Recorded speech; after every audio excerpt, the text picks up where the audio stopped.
அடுத்த எண்ணெய் விளக்கெண்ணெய், அதாவது ஆமணக்கு எண்ணெய். அதே மாதிரி வடைச்சட்டியில் இது சூடாயிருது.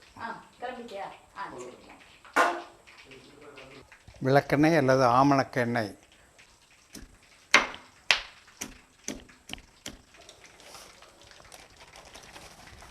அதோடு நாம் எடுத்து வைத்துள்ள வெள்ளை குங்கிலியம் இட வேண்டும். இட்டு நல்லெண்ணெய் எவ்வாறு நாம் கிளறி கொண்டிருந்தோமோ அதே பிரகாரம் இதையும் கிளறி கொண்டிருக்க வேண்டும். இது நுரையாக வரும். நுரை வரும்பொழுது கூடுதலான நுரை வந்தால் சிறு நேரம் ஸ்டவ் ஆஃப் செய்து வைப்பது நல்லது.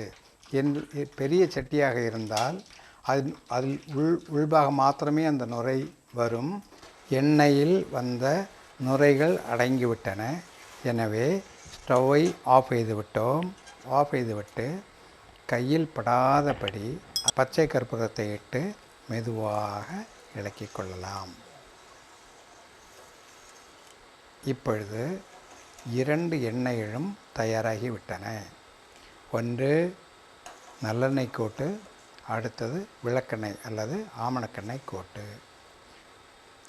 காலையில் எல்லோரும் வேலைக்கு போக வேண்டியிருப்பதால் காலையில் நல்லெண்ணெயும் சாயங்கால நேரம் உறங்கும் முன்பு விளக்கெண்ணெயும் முட்டுகளிலும் பாதங்களிலும் கை மூட்டு கால் மூட்டுகளில் எங்கெங்கு வலி இருக்கிறதோ அங்கு இதை மெதுவாக இட்டு தேய்த்து கொடுத்தால் போதும். இந்த எண்ணெய் உபயோகப்படுத்திய அத்தனை பேரும் நல்ல குணத்தை பதிவுபடுத்தி இருக்கிறார்கள். அவசியமுள்ள அத்தனை பேரும் இந்த எண்ணெய் உபயோகிக்குமாறு அன்போடு வணக்கத்தோடும் வேண்டிக் கொள்கிறேன்.